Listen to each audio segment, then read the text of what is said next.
be. Well, good No, morning, you're not quite on yet. It's going live. It takes, okay, now you are. Okay. Welcome back, folks. We're about to start the Wood Lecture with Brian Castrucci from the de Beaumont Foundation.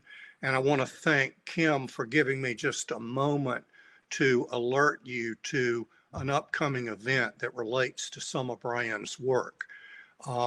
We'll be doing a webinar on messaging in a difficult communications environment 2 weeks from now on October 21st.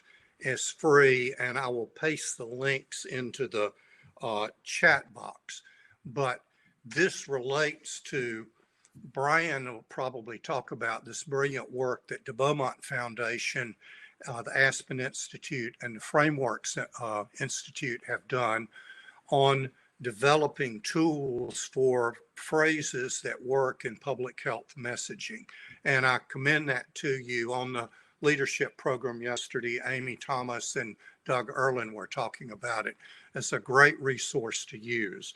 And what we are doing here is another piece that may give you some insight as to why certain words work and don't work for different audiences. So some of you have seen this from time to time. I'm with the North Carolina Institute for Public Health and the Network for Public Health Law, and we've been doing this for some time. So look forward to seeing those of you on the 21st. We've got other material on this on our Network for Public Health Law website. But let me now get out of here and turn this over to Mike to do the introduction. If I can get out of here. Yeah, let's see if I can go. All right. Mike, it's all yours, and I'm dropping off. Let's see, I've got to stop sharing. Awesome. Okay, I'm out, right? Your screen share is done. I believe you're still on. Okay, I'm out of here. Thanks, Gene. Break a leg, Brian. Thank you, Gene. Thank you for that important update. And thank you, Dr. Gordon Larson, for your presentation. And of course, to all of our exhibitors and sponsors for your support of the North Carolina Public Health Association and our 2020 Fall Educational Conference. It is now my pleasure to introduce our Wood lecturer, Dr. Brian Castrucci. Dr. Brian Castrucci is a disruptor, instigator, and fierce advocate for public health. He has been described as a fount of knowledge and passion when it comes to health, who speaks with, quote, soundbite perfect urgency on the social determinants of health. Over the past 8 years, Brian has helped build the de Beaumont Foundation into a national powerhouse in public health philanthropy and advocacy, and he now serves as the foundation's chief executive officer. An award-winning epidemiologist with 10 years of experience in state and local health departments, Brian brings a unique background that allows him to shape and implement visionary and practical initiatives and partnerships that bring together research and practice to improve public health. Under his leadership, the de Beaumont Foundation is driving change to improve population health, foster collaboration between public health and other sectors, and strengthen the nation's public health infrastructure. City Health, the Build Health Challenge, and the Public Health Workforce Interest and Needs Survey are among national projects he has helped to create while at the foundation. So with that, we are honored and privileged to have Dr. Castrucci speaking with us to wrap up our 2020 Fall Educational Conference. Dr. Castrucci, thank you. Thanks, Mike. Good morning, everyone. I'm going to bring up my slides. I'm going to try to bring up my slides. Let's see.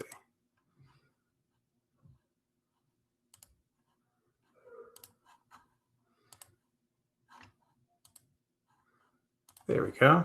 Share. Okay, so hopefully everyone is seeing our title slide, Ideas to Increase Public Health Impact. So I'm really excited to be here today. I'm disappointed that I could not be there in North Carolina. I have a lot of North Carolina roots, which I'll go over in a second. But first, just to give you a sense of the de Beaumont Foundation, if you aren't familiar with us, we advance policy, build partnerships, and strengthen public health to create communities where everyone can achieve their best possible health. So what that boils down to is we're a group of about 20 public health nerds who get to public health out every day. And there we are on Twitter. Please follow us. If you can, we're going to talk about a lot of tools today, and all those tools are on our website. But just as I said, I have some North Carolina ties. I did my undergraduate at North Carolina State University. That's my rooting interest. And I did my doctorate at another school over there to my right of the Wolfpack head. So, actually graduated high school in Durham, and really, always loved North Carolina, and just I'm so impressed with the work that people are doing there. And so this is a real exciting opportunity. So, being that I'm an NC State fan, I always start presentations thinking of this old Jimmy V quote: "If you laugh, you think, and you cry, that's a full day." And I always tweak that a little bit to, if you laugh and you think and you learn something, that's a full presentation, right? And so that's what we want to try to do today. And I want to share just a little bit of my own kind of philosophy around presentations. Ultimately, I want you guys to take away tools and resources that can improve your practice, right? Entertainment is great, but there are far better entertainers than public health practitioners. But what I really want you to take away is some tools and some perspectives. And so that's the goal here today. So there's going to be any number of websites and such so that you can get to the tools. You also can get them through debeaumont.org. So let's just start here. Who would have thunk it? I don't think any one of our planning scenarios when we did, tabletop exercises for preparedness would have thought that we were actually going to be in a situation where people were debating the existence of the pandemic that we were fighting, or that we would be in a situation where our highest leaders are openly declaring war on public health practice and guidance.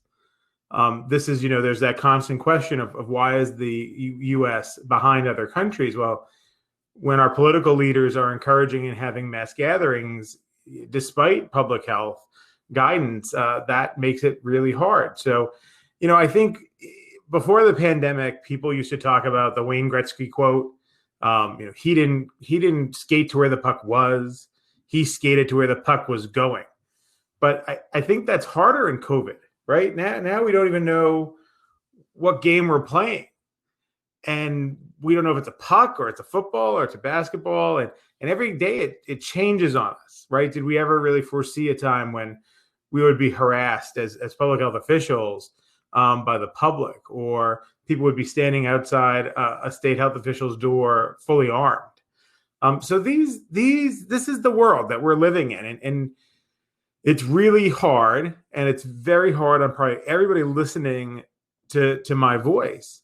But we have to persevere and move through it. And that's what I want to hopefully leave you with some ideas of how we're going to move forward. Now, I'm going to do this through a framework of the new 10 essential services of public health. So what you see here is the old 10 essential services versus our new 10 essential services.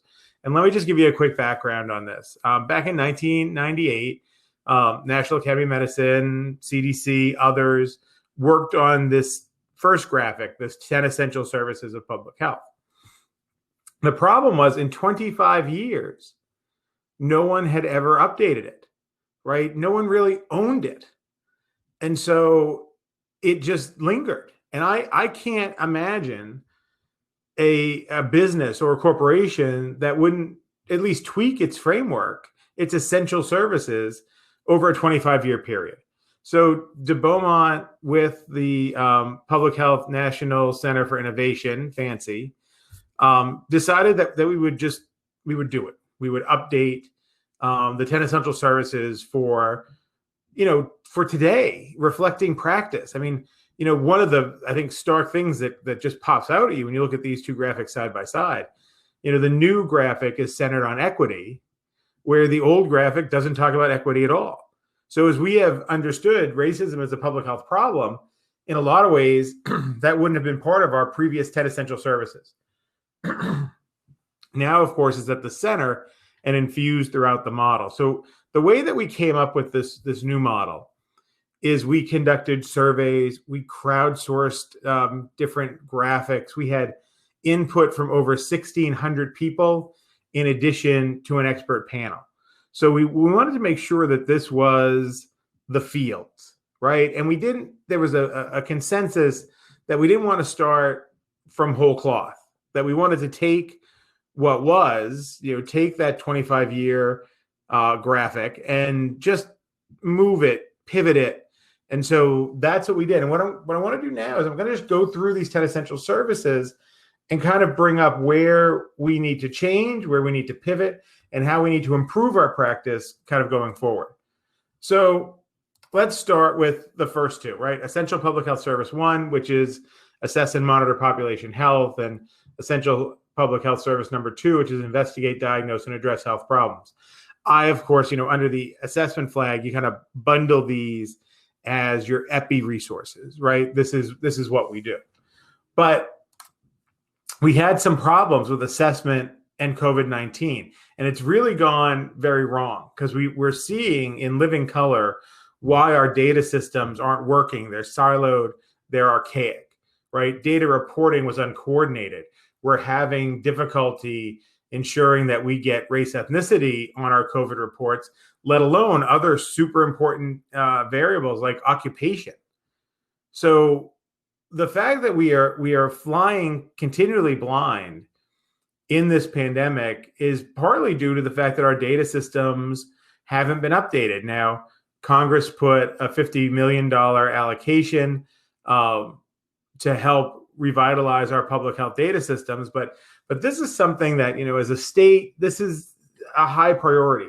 And something you want to think about is how the data systems and the architecture work together in the health department. I think far too often, very much reflective of how we're funded, if you get so when I was in Georgia as the state MCH director, we had Part C early intervention money, and they had a data system. WIC had a data system. All these different data systems by funding stream, and they didn't talk to each other. And so it was very hard to actually, create a strategy that was evidence-based, but we didn't have the data we needed. And I also think it's really important to keep pushing at unlocking the EMR data. I find it amazing that all of us, everyone listening to this talk, all of us contributed part of the $27 billion that was used to update electronic medical records, deploy them throughout the US. And we have not been able to really realize the value of that in public health. I mean, imagine if we could get XY level coded data in real time. We could actually begin to do precision public health. Precision public health has to start with the data, and it's data that we don't have. Most of our data are 2 or 3 years old, and at not the best level of geographic aggregation. So this is a bit of our challenge. When you look at our first two essential services and assessment, we need to get the data right. Going to essential service 3 and 4, communicate effectively to inform and educate, strengthen, support, and mobilize communities and partnerships. So this is really important in our time of COVID. So reflect back to the start. Did we really communicate as well as we would have liked? Right? We need a local lockdown. That compares to we need to open sooner, safer. The debate was framed not necessarily about public health, but there was a broad debate framed about how you were going to die, not whether you were going to die. So it was, I'm going to die of the virus or I'm going to die of economic losses. Well, why weren't we communicating around how do we reduce death? Right? The virus was not something that we could necessarily confront at that moment. The economic losses were. We could have had more stimulus. We could have had different programs. And so we really didn't get ahead of our messaging. I think it was part of, we didn't necessarily have messaging included in our tabletop exercises, our preparedness training. right? It was thoughtful. It was more thought of like, we're going to do crisis communication. We're going to inform the public. We never anticipated that it would be a debate. And honestly, I think some of our partnerships were underdeveloped. I'm sure we all can imagine that there was a place in this country where the local health official and the superintendent of schools were meeting for the first time, and the health official had to tell the superintendent, "We got to close down your schools." I don't know about you, but that sounds like a bad first date to me. And so partnerships are preventive, right? You have to get them before there's a problem. It's really hard to develop partnerships when things are actually happening. And I think generally public health has a pretty poor dating profile. Like this would be our Tinder profile. And no one is swiping left, no one's swiping right on that profile, because what it does, it really focuses on us. And we need to do a much better job of meeting people where they are. So when you think about it, when you go to meet with your superintendent of schools and you want to talk about your smoking cessation program, your STD program, your teen pregnancy prevention program, all the superintendent is thinking about are test scores, third grade reading level, dropout rates. So how do we better position ourselves to communicate with partners with a real understanding of what's in it for them? And as Jean mentioned, that's why we created phrases, public health reaching across sectors. A lot of the frameworks like Public Health 3.0 and the Chief Health Strategist, they all talk about partnerships, but no one really tells you how to make partnerships. They don't give you a good idea of what other partners already think of us. All of that is included in the phrases toolkit.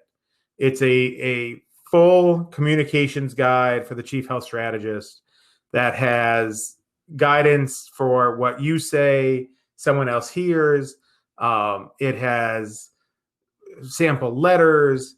It has, most importantly, I think, for communication, it has metaphors. Now, I'm a big believer in using metaphor to help people understand what you want to say. And so these are 3 of the metaphors that are in the phrases toolkit. It teaches you how to use them. I use health as the foundation of a thriving community all the time because you can help people understand that just like a building, everything rests on the foundation. And when that foundation fails, the entire building is in jeopardy. And health is just like that, right? When you don't have a healthy community, when that's not a strong foundation, then it's harder to worship the way you want to worship. It's harder to go to school and achieve there. It's harder to do your best at work. So we're trying to orient folks to the understanding that everything that they want to do and achieve in a community is based on the foundation that is our health. Another metaphor that I've used that's not in the phrases toolkit, but I wanted to share was one that I've used in a lot of media is around our defense budget. So we spend $700 billion every year on defense. Public health is asking for just $4.5 billion. If you saw Senator Murray's bill that just dropped a couple of days ago, it's a $4.5 billion infrastructure request, specifically for public health. But when you think about that $700 billion that we spend on defense, we've never lost 214,000 American souls on American soils to a foreign power, right? That was done by a virus. And when we think about how we prepare soldiers for conflict, could you imagine sending soldiers to the front lines without bullets, without weapons? That's precisely what we've done for public health. We have asked local and state public health officials to fight this virus, but over the last several decades, we have slowly but surely cut their resources such that when they get to the front lines, they don't have the tools that they need to win this battle against this virus. And I will tell you, every media reporter I've spoken to where I've used that analogy, that metaphor has worked super well. So again, phrases can walk you through some of that and give you those tools and resources. Now, I want to give you some good news here, because I think if you watch the news, you would think that one political party is for public health and one political party is the party of anti-maskers and COVID hoaxers. These data come from a poll that we did in July, and it shows that there is really strong support for public health. That 7 in 10 voters in 2020 compared to 5 in 10 in 2018 say that public health departments are important to create a healthy community. Some of the increases that you see there, that among strong Republicans, this sentiment went from 38% of strong Republicans saying public health departments are important to create a healthy community in 2018 to over 60% in 2020. And in your upper right-hand corner here, the 60% shows that there's been a pretty consistent 6 out of 10 Americans who are willing to pay more in local taxes to ensure that they have a strong health department in their counties, cities, and towns. So people understand public health more than we give them credit for. They value it more than we give them credit for. I think we have to leverage this, right? Now, this was a national poll. It may or may not play in North Carolina. This is where all the kind of the health philanthropies in North Carolina, which there are many and they are all amazing, doing some of this polling can be really helpful to public health practitioners, because it really sets the stage and it can counter some of the media impressions that there are many anti-maskers. I mean, again, I watch Facebook just like everybody, and I watch those videos of people screaming who aren't wearing their masks. That's one video. No one posts a video of people walking in compliantly wearing masks and going about their business. That would be a boring video. So I wanted to share this so that you had a good sense that this public health has strong bipartisan support, despite what people might lead us to believe, right? And there's a very powerful sense of norming. If you can norm something, you can manipulate people. So if you norm that among Republicans, anti-masking is what everyone does, you can then manipulate that group of people. What we're usually showing here is that that's not true. Don't let people norm that.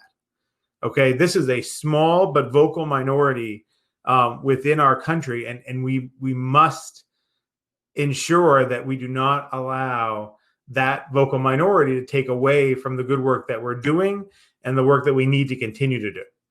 So I wanted to share this.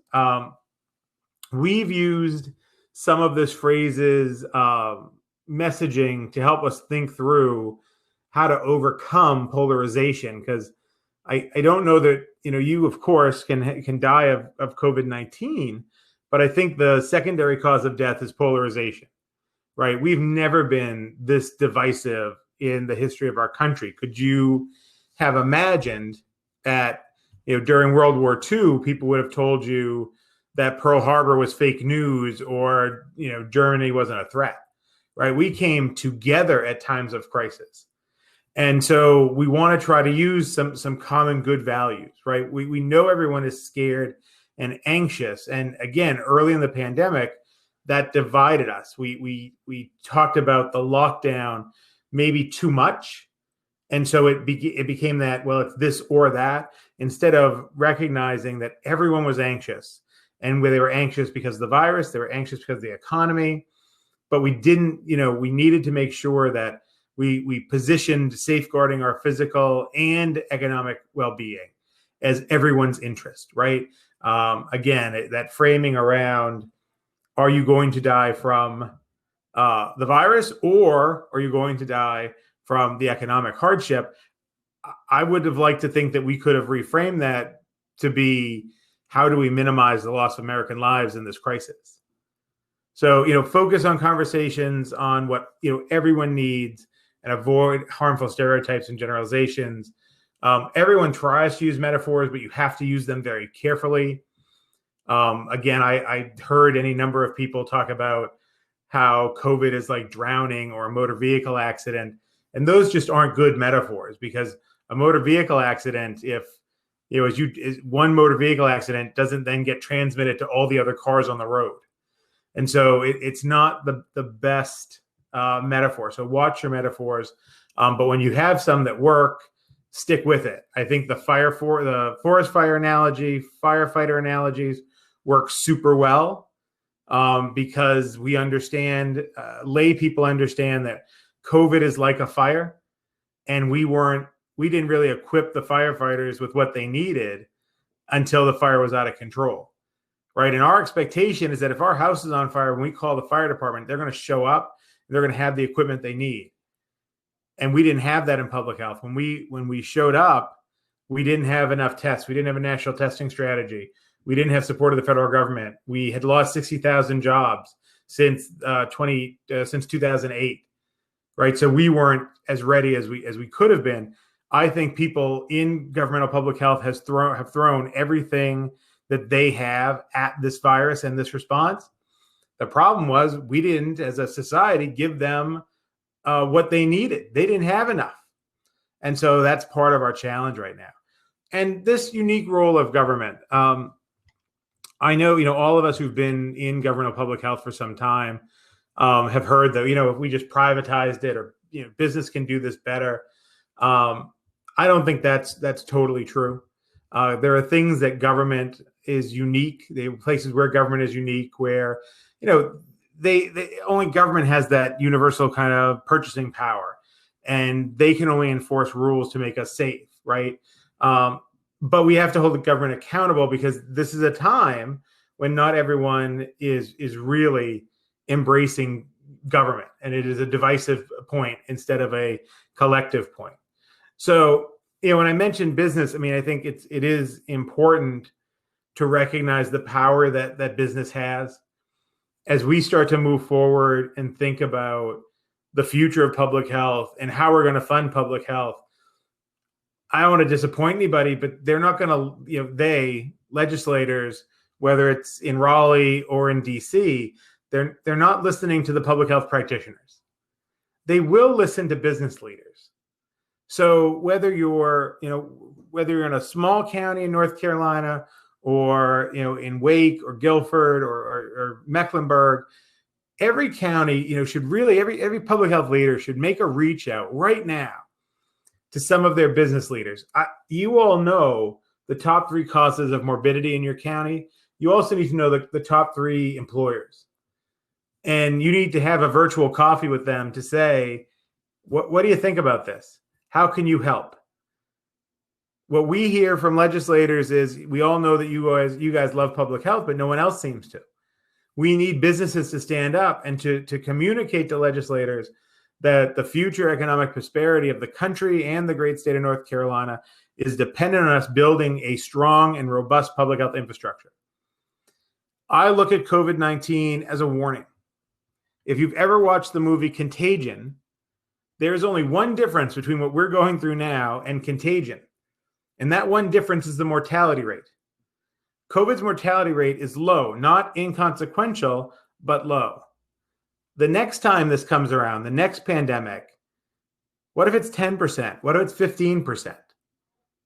It could be a much worse scenario. And so I think we need to take this warning and start building some of those partnerships. One of the things that we've done at de Beaumont in collaboration with the CDC Foundation and Trust for America's Health is 2 months ago started the Public Health Communications Collaborative.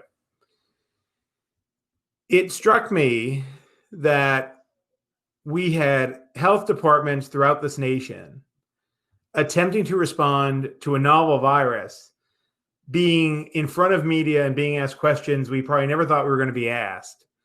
And a lot of health departments didn't have public information officers, don't have communication support. And it's really simply unfair to put our nation's health leaders in front of media with no coaching or help.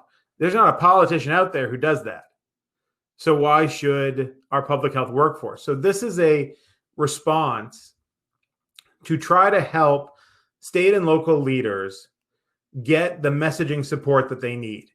There's already up on the website a Q&A document that we update regularly. We're working on some toolkits. We have a graphic around Halloween. We're working on a Thanksgiving graphic because that's going to be challenging because of the multi-generational nature of Thanksgiving.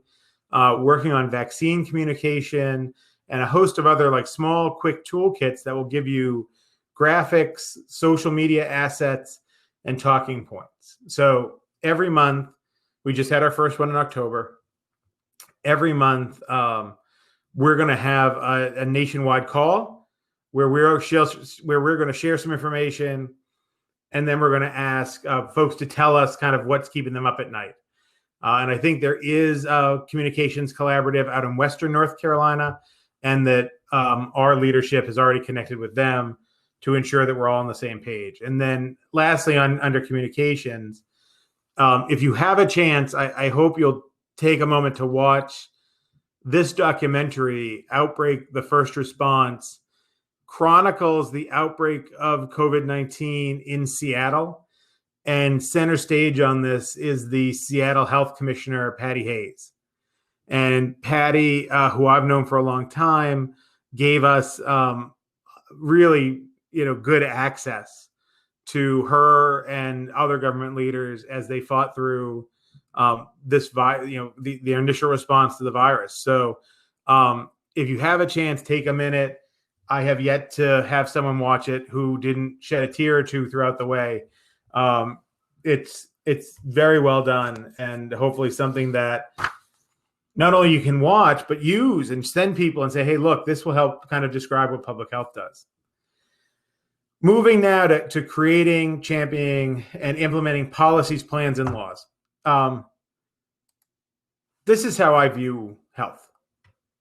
We have a lot of things in healthcare that are trying to manage disease, but policy is what turns off the spigot. Policy is probably the most important thing we can do when we think about health equity. It's policy change. Like I'm down for the fights that take Silent Sam and move him to a different part of the campus or take him away altogether, but ultimately change things. My son, who is now 11, I have two kids. I have my son, Evan, who's 11, my daughter, Chloe, who's 9.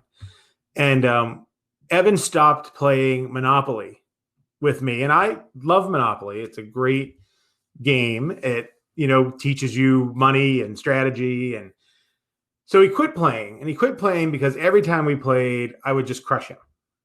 Right? Because, he was an 11-year-old and I'm a 46-year-old.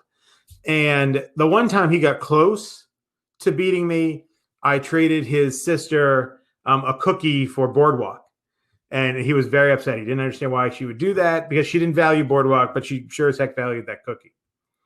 So I said to Evan one day, I said, you know what, Ev, I understand that you want to be more competitive and you want to beat me. You always play with the car. You should play with the shoe. Right? Because that way you might have a better chance at winning. So he played with the shoe, and guess what happened? He lost. I crushed his soul yet again. Because that's not real change. That didn't change any of the factors as to why he was not winning. Right? The game in and of itself is a monument to inequity. And so he talked to his mother, which meant I was going to be in trouble. And so his mom put in rules. And the rules were, Evan got $300 when he ran around Go. He only had to pay half the rent. When he landed on a property, I had to pay the full rent. So in changing the rules of the game, my wife enacted policy change. Policy changed the rule. And if you leave this talk with nothing else, it should be that the only way to fix what policy is broken is with policy.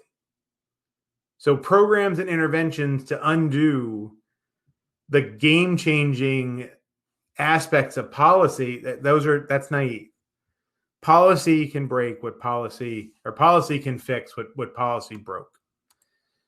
And people ask us, why is the U.S. not doing so well when it comes to COVID?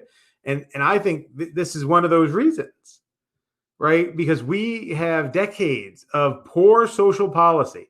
And that poor social policy provided a lot of kindling for the COVID fire. I mean, we had 121 consecutive months of economic growth in the US through the end of 2019, but we never increased the federal minimum wage.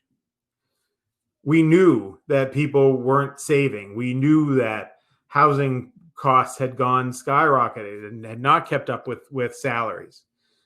We knew that, people had pre-existing conditions. We knew there was a lack of access to healthcare. We knew that we were one of 2 nations that lacked universal paid sick leave. Now, these are things that localities can take on. There are policies and evidence-based policy packages that are available to you, and you can look at those and see how they best fit your community. I will highlight these 3. On my left would be promoting health and cost control in states, which has the acronym FACTS.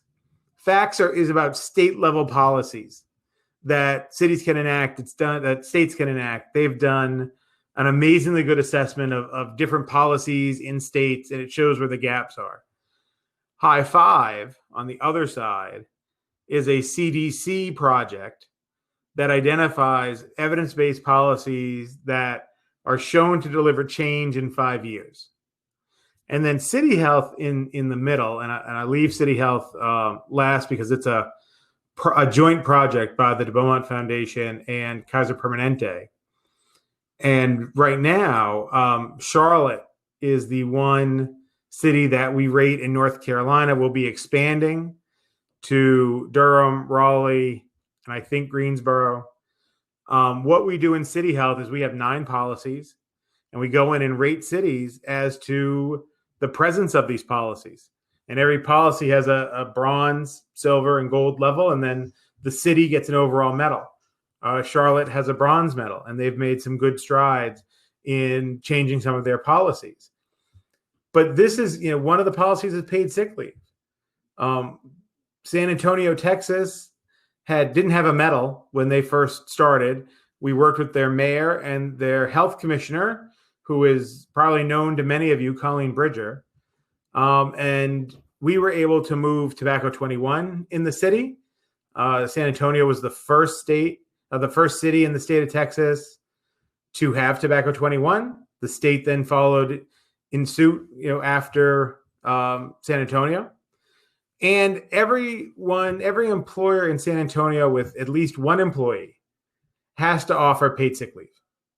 So there are ways that cities and states are leading the way far faster than our federal government. And these policy packages are resources for you to look at to see, what policies could you do in your community? How do you move that forward? But it is such a significant part of improving health is going to be policy. And so, again, I encourage you to check out these resources. This comes from the Public Health Workforce Interest and Needs Survey, which is the largest survey of governmental public health workers in the nation. In 2017, which is where these data are from, we had 47 states and 47,000 respondents with a representative sample of local health departments. And I share this graph in particular because everybody in health, working in our health departments, 85% really thinks that their agency should be involved in affecting health equity. But then that number drops precipitously when you look at the K through 12 system or quality of housing or economy or built environment. So this is always my question. When we talk about health equity and public health, what do we mean? What interventions are we willing to champion? How will we advance health equity? You can't, this is contradictory. You can't think that 85% of health department staff can't think it's important for the health department to affect health equity, but only 55% say it's important to affect the built environment. So how we evolve to a more holistic perspective of public health, not our silos, maternal child health, infectious disease, chronic disease, but public health, breaking down some of those barriers. Another resource that we just produced with the Wellbeing Trust was a mental health municipal policy action guide. So there are over 60 recommendations in this report that outlines what cities can do now to help prevent or mediate what we know will be a coming if not already here, coming mental health crisis. So again, these are the resources to talk through with your local leaders, with your community. What are the solutions that we can do at a policy level, right? That is the sweet spot for public health. Systems change.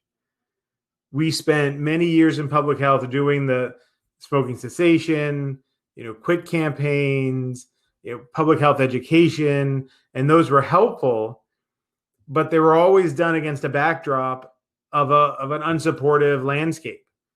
So you have to simultaneously change the person and the environment. I mean, if you have a fish tank, you can't just tend to the fish.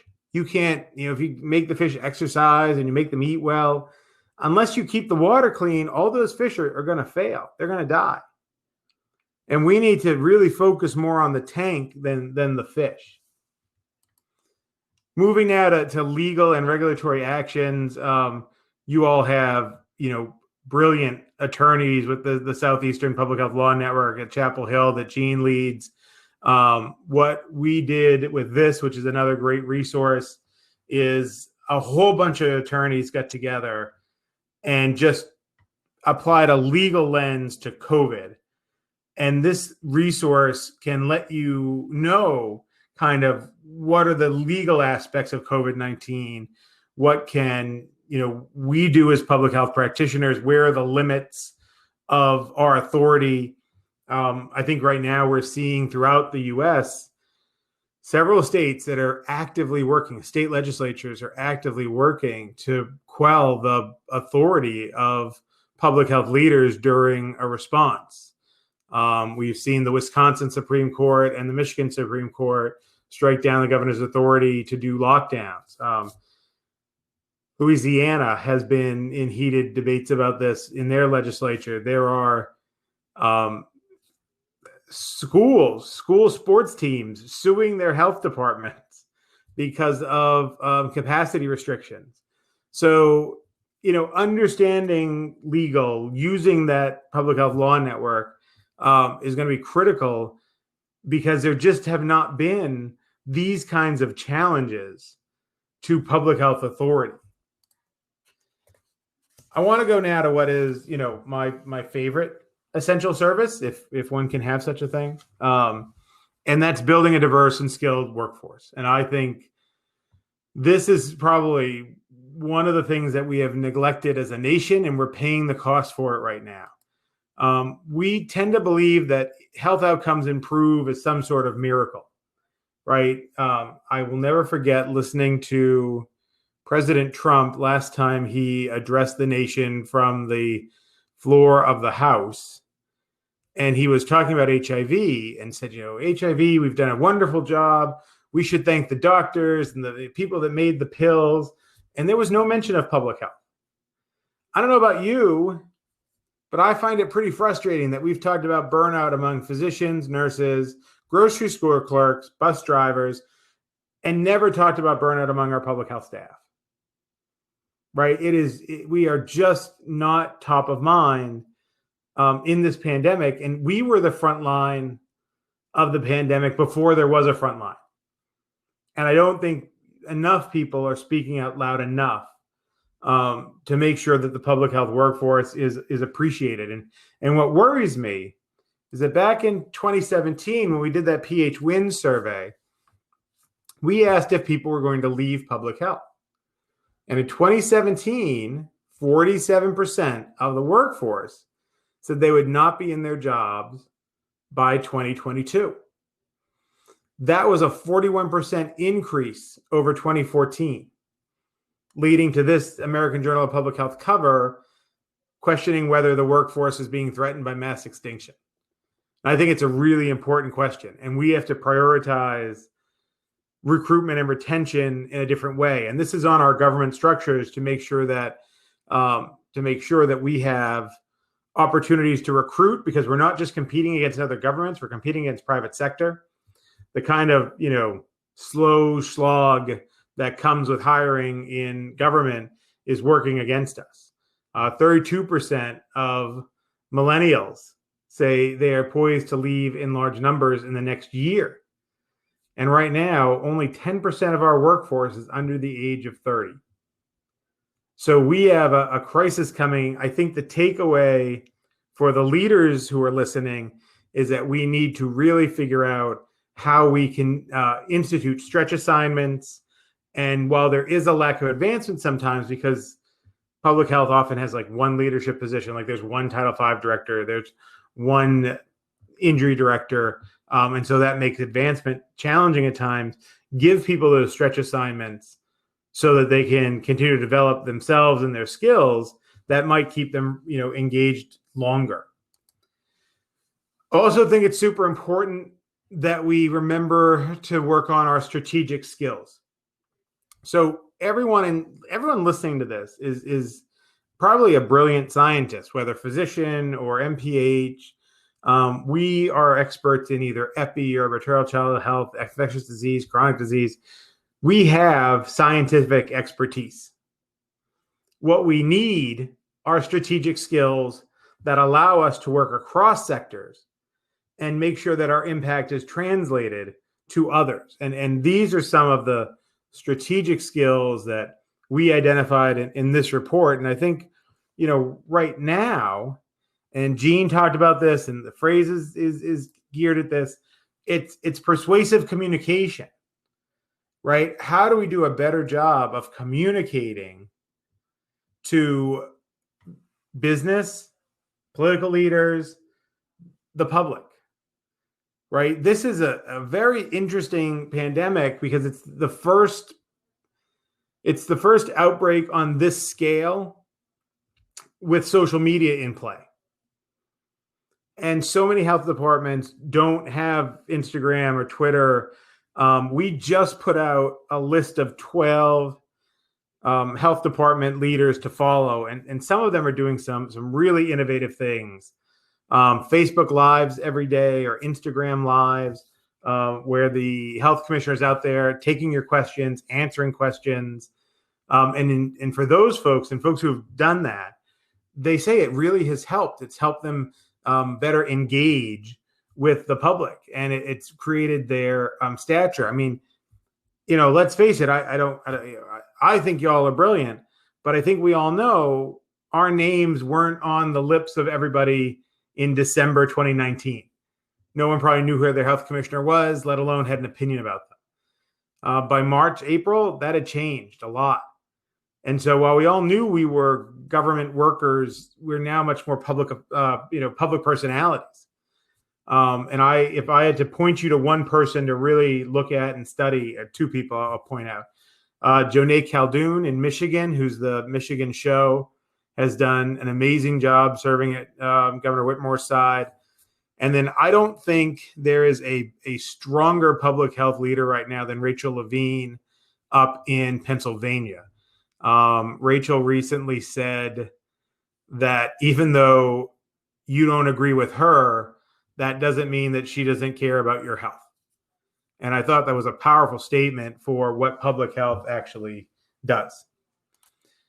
Another resource, one of the things in PH Wins was that 55% of the workforce said that budget and financial management was really important, but they really didn't feel skilled about doing it. And I'm going to give you an example. When I was in Georgia, my Title X director was wonderful. She was a nurse, loved women's health, totally dedicated to the patients. And I asked her once, do you have cost per client per site? And she didn't see why I was asking that. Like, why would we do all that work? And so she begrudgingly did it. Took her about 3 or 4 months. And we found, in one site, they were going off at $80 per completed client. Another site, $180 per completed client. But even at that, she didn't necessarily see why we need to ask the questions, right? Because she was trained as a nurse. She was trained as a patient care provider. She did not have those administration and management skills. And honestly, if you come out of a school of public health, unless you're health policy and administration, you're not getting finance classes. And unfortunately, even in schools of public health, a lot of those finance classes are about running hospitals, not about public health. Beam is a 20-hour asynchronous course delivered by the University of Miami. You get an actual certificate at the end. It was written by a group of people who had, 60 years combined experience in state, local, and federal government. So this is, I used to go to those, I'm sure you guys have done this too. You go to those trainings where it just doesn't even apply to you. It's not government. The issues aren't the same. In Beam, it's all for us, by us. The Beam Skills course costs $500 to complete. If you are interested in doing this throughout your health department, there are deep, deep discounts to that. Just shoot me an email and let's talk about it. We've worked with some of the philanthropies within North Carolina to make Beam certificates free of cost. So if this is something that interests you as a health department leader, as an individual, let me know. Let's try to figure this out, because I think it's a really necessary skill set that we don't always have. When I was in Texas, I remember a young staffer coming to me telling me that she had figured out how to get our PRAMS grant under budget, and she did it by cutting the fringe rate. And I thought, well, I like that idea, but I don't think admin's going to let this out of the shop without, the usual fringe rate. But no one ever taught her what a fringe rate was. No one teaches you what an indirect rate is. No one teaches you what a budget narrative is. Some of us learn this on the job, and we have the scars to show for it. But we also know there are a lot of people who have lost jobs and had careers derailed for the simple failing of not doing something well that they were never taught to do. I want to talk about a key workforce question that we are in the midst of answering. When you think about HRSA and medically underserved areas or physician shortage areas, there are maps about that. People look at this, they plan using it. How many epidemiologists should you have in your health department? How many communication staff? We don't know. There was a House member who asked us during the pandemic, okay, you all say that you are understaffed. How many people do you need to be fully staffed? We don't know. Okay, what should the complement of staffing been before this pandemic that wasn't there? How many of these different, what was the shortage in different professions? We don't really know. So we need to invest in, and we're going to be answering this question in a project that we call Staffing Up, that helps to set some staffing ratios given size and need so that we can quantify for the first time the actual gap there is between where we are in health staffing and where we need to go. I want to talk quickly here because I want to give us time for questions about public health infrastructure. This is a new essential service. The call to build and maintain a strong organizational infrastructure for public health. And I find this interesting, and this is something I've come to over my years of practice, was I got into public health because I wanted to make people healthier, right? I was trained up as an epidemiologist. That's how I started my career. And that's what I thought I was going to be doing in leadership. But then I realized, well, I'm a business person. I'm an organizational development person. And actually very little of my day is doing good epi. And so we wanted to make sure that there was a priority placed on infrastructure. And one of the examples here comes from PH Wins, and it's creativity and innovation in public health, and that it really may be a big missing link. Less than half of all of the 47,000 respondents to our 2017 PH Wins said that creativity and innovation were awarded in their health department. What you see here, the 67% versus 41%, that's the number of supervisors that think creativity is rewarded compared to non-supervisors. And creativity, I don't think there's any silver bullet, but creativity gets pretty close. If you say that creativity and innovation are rewarded in your health department, job satisfaction is higher, organizational satisfaction is higher, pay satisfaction is higher. Remember back a couple slides ago, the number one reason people were leaving their job was because of pay. Pay satisfaction is higher if you think your workforce, your health department is creative and innovative, and intent to leave is lower. So again, this doesn't have to be health department wide. If you're listening to this and you're a manager and you have a small team, think about how can you infuse elements of creativity and innovation, which I know is difficult in a typically bureaucratic environment. I get that. I've worked in 3 health departments myself. I know the bureaucracy, but I also know there are ways to be creative and innovative. And if that's what our workforce needs, I think that's something we need to be very thoughtful about. Now, this creativity and innovation in the workforce graphic, this is a podcast that Rachel Locke and Tiffany Brown did. Rachel did some of the analyses on these data. Tiffany was from South Carolina, worked in the state health department in South Carolina.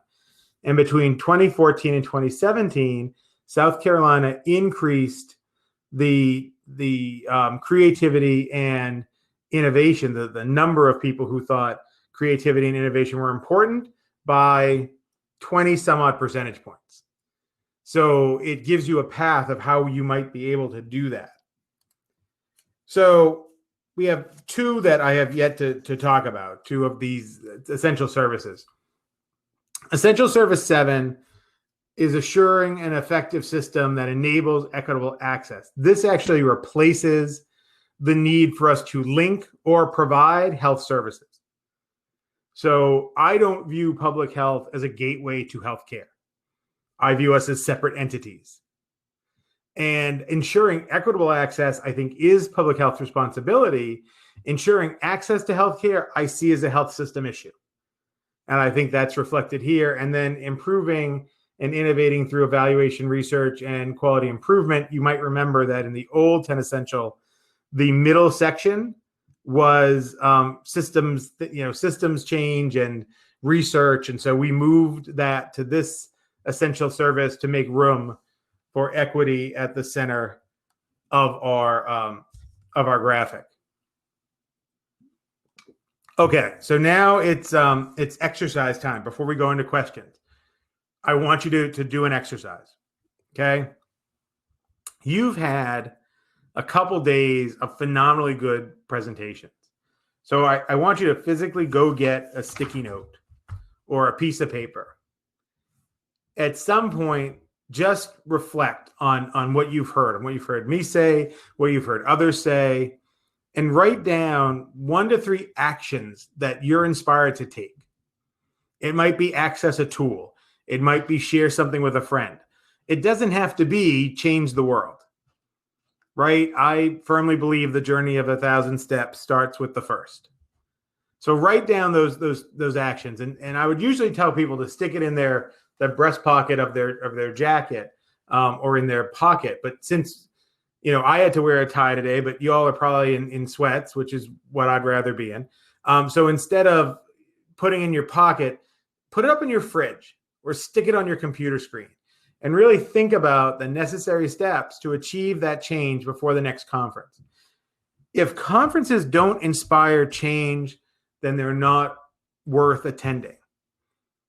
This is my second time speaking in North Carolina at a conference. I spoke at the North Carolina Commissioners Conference and at this one, I've done other talks. And this isn't entertainment. I really hope that you can think through what we've talked about and figure out how we're going to make it better. We spend probably far too much time talking about how we are underappreciated, underloved. I mean, ever in your life has someone become more loved just by telling people they are underloved? I don't think that really gets us to where we need to be. So really think about this exercise, try to actually do it and see if you can make change before the next conference.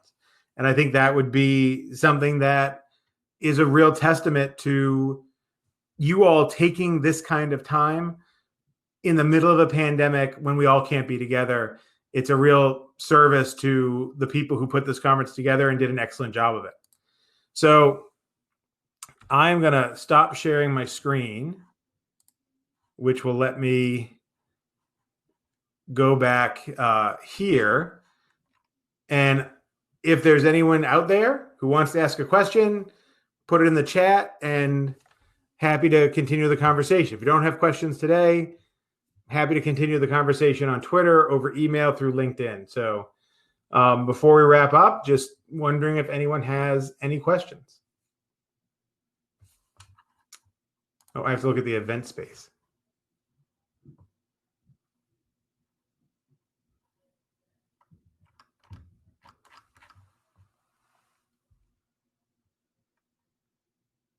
So another minute, if anyone has any questions.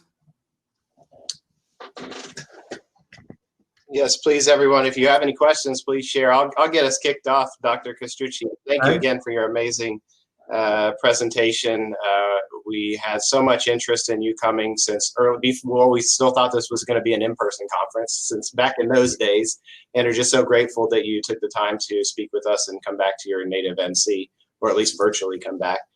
I wonder about if there are any 1 to 3 bullets that are on a sticky note in your office or in your list that you've taken from other conferences or anything. So one is communication, right? How do we communicate better with a general public? I think public health we are probably the best preachers there ever been. If you're in the church, you're like, I love it. I'm rocking with you. I understand what you're saying. We are lousy missionaries. We don't do a good job of going outside the church and finding the non-believers and bringing them back, to public health.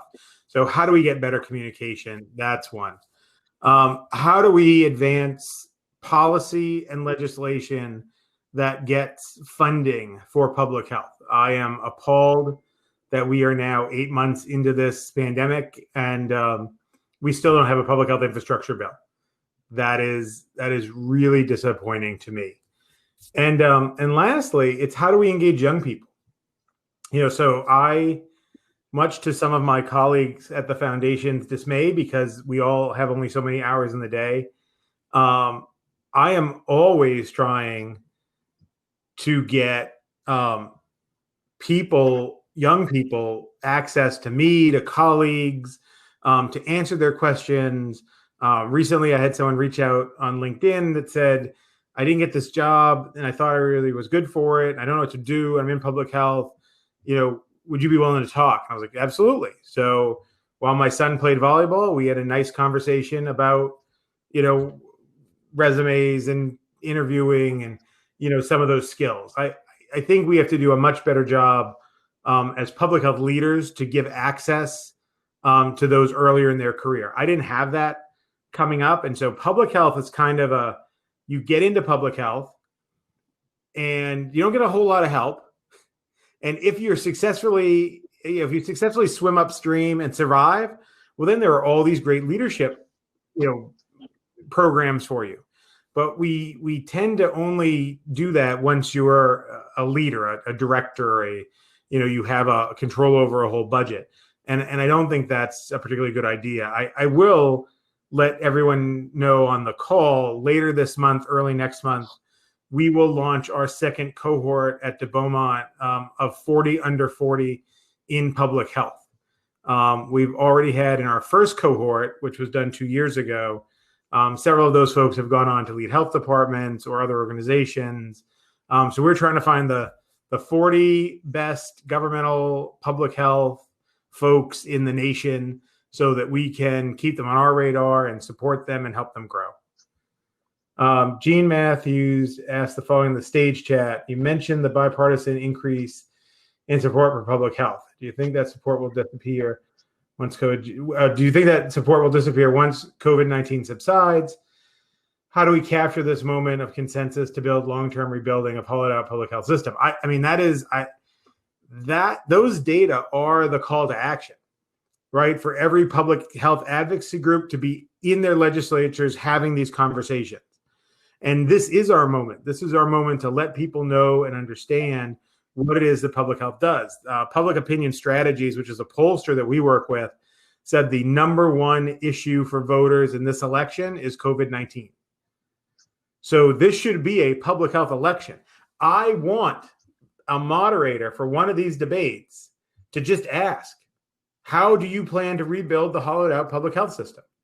But you all, as citizens, should be asking your political candidates, what's their plan?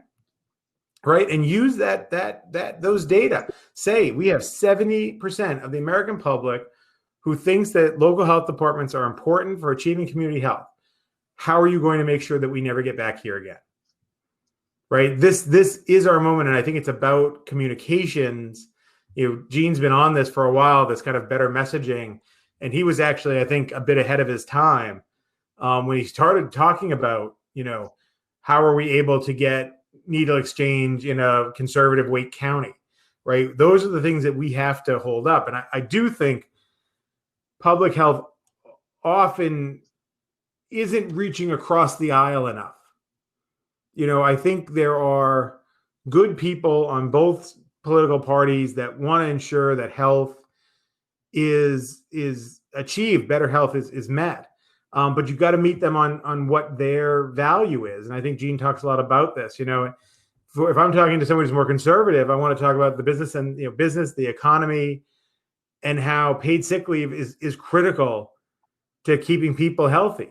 Right? This is how we stave off flu. And if you have flu, it costs businesses money. Right? So when businesses say, well, gee, paid sick leave will cost me money. Well, so does flu. Right? You just don't see it in the same way, so you negate it. So this is the time for public health to be extraordinarily loud, because if we're not, the back end of this pandemic is going to be about training physicians, training nurses, getting more ventilators, bailing out the hotel and airline industry. Yesterday on CNN, I watched the head of the Flight Attendants Association in tears as she talked about layoffs and how could you lay off and turn your back on these, frontline workers who have been striving for the betterment of the country from the start of COVID. I don't want to take anything away from that, but wow, if we need a bailout to save flight attendants, we need a bailout to save public health practitioners, right? We have to ensure that as state and city budgets get cut, which they will, because the tax base isn't as strong as it once was, that we don't lose public health people in the middle of a pandemic. And that is a reality and a real possibility. Great, thank you. And we have several comments just acknowledging how inspiring your presentation was and how dynamic it was in the stage chat. Here's another question from Lisa. How do you think we in public health can improve our communications efforts and elevate our conversations? There's advocacy that we practice often. We try to do well with local and state legislators, but there's so little money for lobbyists to help elevate our case. There's peer-reviewed journals we can print, but what are the top 3 things we can do to communicate better more generally? All right, so I'm gonna correct you a little bit. I don't think there's hardly any money for lobbyists, right? Lobbyists is really hard for public health. Couple people have tried to start public health C4s, which would let you electioneer. But the money for lobbying, foundations where a lot of this money a lot of public health money can come from, we're prohibited from doing lobbying. Federal government money, you're not going to do that with lobbying. So the question then, what are 3 things that we can do to communicate more generally? First and foremost, it's not our message to carry. Right? It's not our message to carry. If I asked Dave Dorn who is the best football team in the ACC, I expect him to say NC State. I would appreciate him saying that, knowing that that's not the reality right now. But what we need to do is find emissaries, people who can be truth tellers beyond us. And I'm telling you, legislators are going to listen to the top 3 employers in your state and in your county. And I think, of course, the public health people want more public health money. Why wouldn't they? And they think they're undervalued. what we need to really do, and there's a great report that we wrote. If you Google, and I'm sorry I didn't include it, good health is good business. And just Google de Beaumont, good health is good business. We wrote this with the Bipartisan Policy Center just to lay out this argument that health and the economy are not separate. And, we've seen it. Can you tell me another event in the history of the world that has ground the largest economy in the world to a screeching halt? Right? That was COVID. And so what we need is business leaders, faith leaders, to go and engage with legislators and say, do you know how many of my parishioners have diabetes? Do you know how many of my parishioners are food insecure? And we need to engage healthcare in a different way. So many of you have probably read, healthcare is getting more involved in the social determinants of health, but they're really not doing social determinants of health. They're doing social needs things, they're serving individuals. We really need to work to ensure that healthcare and public health work together to solve common problems. So I have a bunch of kids coming into my ER and getting admitted for asthma, which you shouldn't be admitted for. And I find out they're all at a certain building. They're all at this one apartment complex. And I work with public health, and public health goes and they look at this apartment building, and it's not the greatest of shape. It passes code, but it's not in great shape. And the HVAC is really old. And they say to the landlord, you need to change the HVAC. And the landlord says, I can't afford it. Well, the hospital could take some of its money at a really super low interest rate and loan it to that landlord. And in doing so, solve a healthcare issue and still get some money back on the back end. Look at Kaiser Permanente, what they're doing. Kaiser Permanente has a $200 million fund to address housing issues. It's not a grant, it's a loan. It's there to incentivize the production of affordable housing. You can't say lower income housing anymore. You have to say affordable, because teachers and police officers, you can't afford housing in their cities. And so it's really about how do we move on some of those issues, but it starts with mobilizing data, getting it to people who can be better messengers for you. But I would say we are probably not the best messengers for better public health. We have to demonstrate that there's a demand for that beyond us. Excellent. We have a few more comments here. Gene has mentioned he loves the picture over your shoulder there. That picture has hung in every office I have ever been in since I started working at the Philadelphia Department of Health many, many, many moons ago. Well, Gene loves it. Any other questions for Dr. Castrucci while we still have him?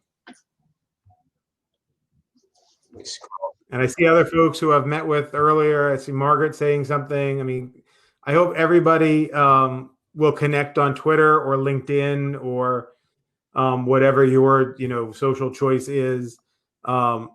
We at de Beaumont want to be. We're just tool makers. That's all we do at de Beaumont. We make practical tools for the public health workforce. And so think of me as your your ACE True Value representative, just waiting to help you out, because that's really what we are. So please feel free to engage us, and we want to help. I want to help. There's now if you are a Twitter geek, I am a Twitter geek. Every other week, there's now a public health Twitter chat at 8:30 on Thursday nights. The next Twitter chat is going to be on October 22nd, and the account to follow, I'm going to put it in the chat. If you follow this account, you'll get all of the information for the Twitter chat. And thank you, Susan, for the cape. I will honestly wear it in my office. This is a first date, gang. Don't let these presentations just be one time. Let's keep the conversation going. Absolutely. Well, I think I can say safely on behalf of all of us attendees, thank you for your time, Dr. Castrucci. Thank you for your expertise, and thank you for your fierce advocacy for us public health practitioners at the local and state level. We certainly have benefited from it. We see your quotes out there. We see you speaking up in support of us, and we're very grateful for you. So, Mike, I'm sorry. I have one more comment. Sure, please. Because I'm getting at a scroll through the chat, and I see this question from Julie Gooding Hasty, and Julie wrote, comment, public health is dominated by women. 76% of the workforce are women, and we are underpaid in this field. And as others, such as teaching, gender equity is essential. So, Julie, I want to push you to look at a paper that Teresa Chappell wrote in the Journal of Public Health Management and Practice. It's actually much worse than just being underpaid. It's harder for women to get into leadership positions in public health. And when they're in leadership positions, they are even more underpaid. So this is a perfect example of where public health leadership can come in. When you are hiring someone, you should have the salary data at your fingertips.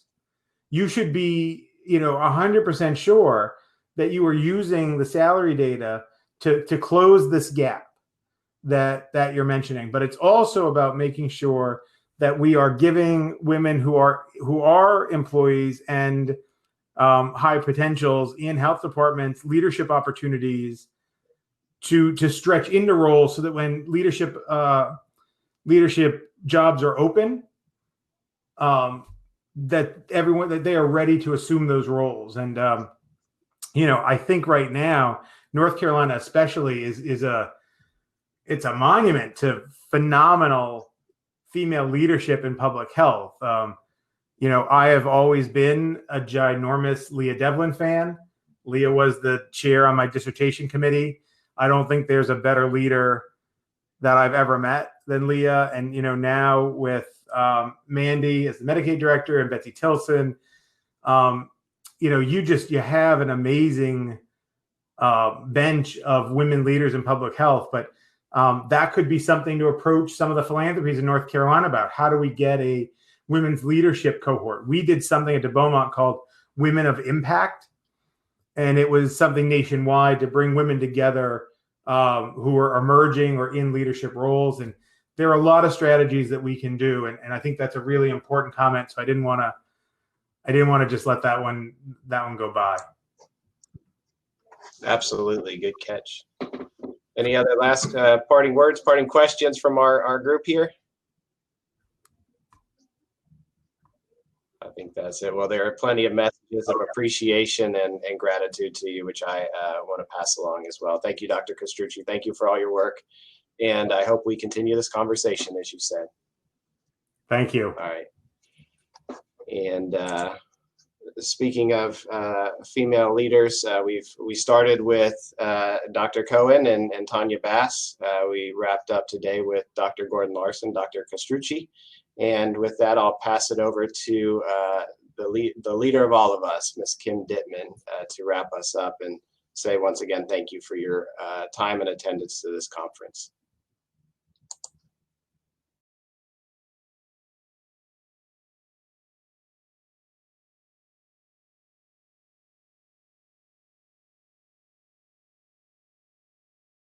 Sorry, everyone. Thank you so much for attending the conference. I just want to give y'all a little, let you know, we hope to see you next year in Asheville in person, hopefully 6th to the 8th, 2021. Those are the dates for the Fall Educational Conference, and we hope to see everyone there. Thank you to the Fall Educational Conference Planning Committee. I couldn't have done it without you, and everybody enjoy their weekend. Thanks, everyone. Take care.